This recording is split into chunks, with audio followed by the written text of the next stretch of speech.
Distinguished guests, a very good afternoon and Assalamu alaikum wa rahmatullahi wa barakatuh. I want to thank Mr. Bilal for giving me this opportunity first because stage பேச்சினாலே நாப்பழக்கம் வந்து செந்தமிழாக தான் இருந்துச்சு. நீங்கள் இங்கிலீஷில் பேசுங்க அப்படின்னு சொல்லி stage English speech opportunity கொடுத்ததுக்கு I want to thank him first. And a topic that I'm very passionate about myself. I want to start with a container of food covered. It was August 2007. I was in primary 1 and my teacher was doing a National Day activity. So it was a container, many containers, food covered. And the activity, so the teacher explained to us, we have to smell the food that is in the container and then fill up the worksheet, container A, what food, and also local delicacies, prata, nasi lemak, whatnot, right, spirit of the National Day. After explaining the activity to the whole class, my teacher came to my table, leaned over and said, Zafir, don't worry, your food, your group's food is bought from the hawker center outside school, one of the stalls, because some of the nasi lemak stuff in our school was not halal certified. So after this activity, we'll all eat together. Your group's food you can eat because all of it is halal certified. I mean, I was a 7-year-old kid. If my teacher told me, Zafir, after this, just don't eat from container B and C, I would have been okay with that. And I didn't understand the impact of what she had done at that time, right? But looking back now, I think that moment was a nation teaching a 7-year-old without actually saying the words that he belongs at the table. And that was the kind of room that I grew up in. And I think that's the kind of room that most of us here grew up in. Because today, we are an Indian Muslim community and the broader Indian community gathered here to celebrate the 61st birthday of this great nation, that is Chinese majority. And this nation is unmistakably as ours, as much as it is anybody else's. So 11 years later, I got a similar lesson. I was representing Singapore for basketball, playing for the ASEAN School Games. And how the ASEAN School Games team works, right, is that it picks the best players from any Singapore MOE schools. So if you're a citizen or a PR studying in MOE schools, you could play for it. Whereas if you're playing for the Singapore national team, ASEAN Games, whatnot, if you're a PR, you can't play. So, which I was at that time. And this was my only opportunity to represent Singapore then. On the last day of the tournament, we will all gather in the coach's room to share our reflection of the journey that has been for the past 6 months, from the trials to the training and the actual tournament. And the reflection that I shared in my coach's room was this: I'm really proud of the team and of myself because today this is the only opportunity that I will get to represent Singapore. And for the longest time, I've been a Singaporean at heart. Singapore is home, right? And I'm very happy that I got to do this, even though the emblem on our chest is the Singapore Sports Council one. And what I'll not forget is what my coach told me.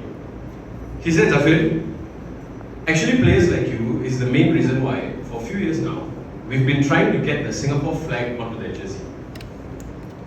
Because regardless of, whatever, you guys are representing the country and you should have that.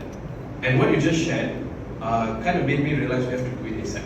And the very next day in 2019, the Singapore national flag was added to the entire contingent, not basketball, just basketball, to all the sports jersey representing Singapore in the ASEAN School Games. And, oh, thank you. Please feel free, don't hesitate.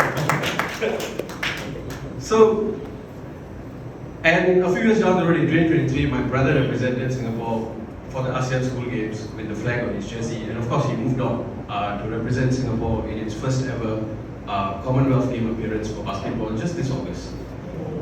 So, but what this taught me, right, is that Singapore includes you before you even know how to ask, even if you're 7 years old. And Singapore listens to you when you do ask. And that is the first part of what I wanted to share today. As a personal fan, I have to talk about the man that I believe built the machine that made these experiences possible for me. My interest in Mr. Lee Kuan Yew did not start in a classroom. It actually started the day after he passed on. March 2015. The day after he passed on, my school principal went up to state, and my school principal, right, is a woman that is very stern. Walks into a room, commands respect, put together.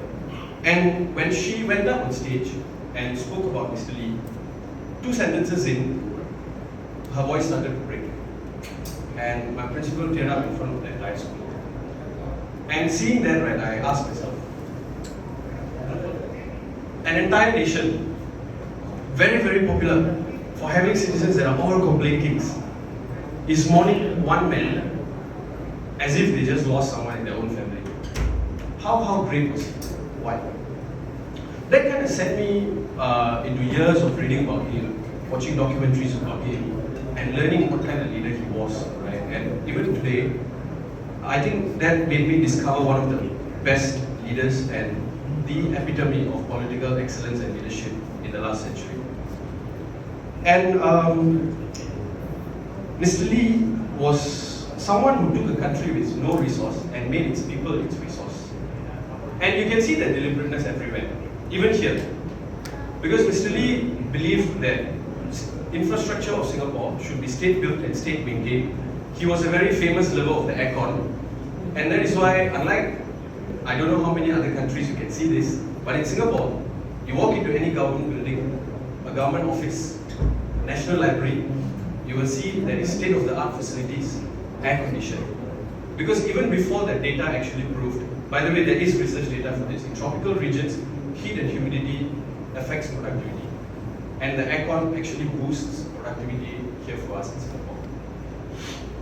And I think that is also why today we can all sit here in a mosque, in an auditorium that is aircon, celebrating the national day of this country, whose religion, majority religion, is not even Islam. That is the past now. I would like to share a little bit about the present. Just 1 year ago, I was a fresh graduate from uni. I was trying to figure out, what is the career path I should take. There are a lot of opportunities, but how I can go and get there, grab them. I was interested in technology, but exactly how do we move to the next step? All uni graduates can have this question. So did I, right? And then I came across this program. The Infocom Media Development Authority, IMDA, has a program called the Company Led Traineeship, CLT, which offers Singaporean youths, freshly graduated youths, to basically upskill themselves in the AI domain by getting a 1-year-long internship in global frontier tech companies. And through this internship, I was able to get a 1-year internship and then eventually convert it into a full-time role. The important thing about this is, even today, and especially 1 year ago, many countries in the world, right, were still figuring out how do they catch up with AI. How do they embrace it and grow with it? But Singapore was making a deliberate decision at the policy level to say, this is how we upskill our workforce, this is how we grow together. And this opportunity that I got is not something that I walked in on my own. This was a bridge that was built on purpose, years in advance, for youths exactly like myself and other youths in this room. That to me is the clearest through line from Mr. Lee to today. The instinct to invest early, deliberately in people, has never left this country's leadership. From air-conditioned ports to lifts in HDB, it has just evolved into AI scholarships and company-led traineeships. So when I'm asked to speak on Singapore is for everyone, especially the youth, I don't think of it as an aspiration. I think of it as a description of the life that I've personally lived. Because I was included before I could vote, I was heard before I was a citizen, and I was invested in before I had proven anything really. And that is for one youth like myself. So imagine what Singapore continues to do for all the youths in this country to contribute and make this a better place. To my fellow youths, we are not just the beneficiaries of what men like Mr. Lee built.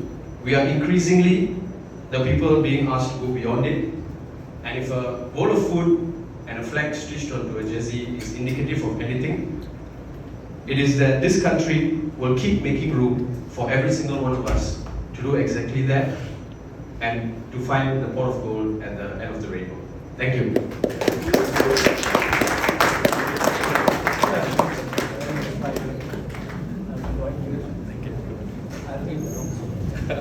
Thank you, Mr. Zafir, for a very inspiring speech. We would now like to warmly invite our guest of honor, Dr. Hamid Razak, Member of Parliament for West Coast, Jurong West GRC, to join us on stage, please.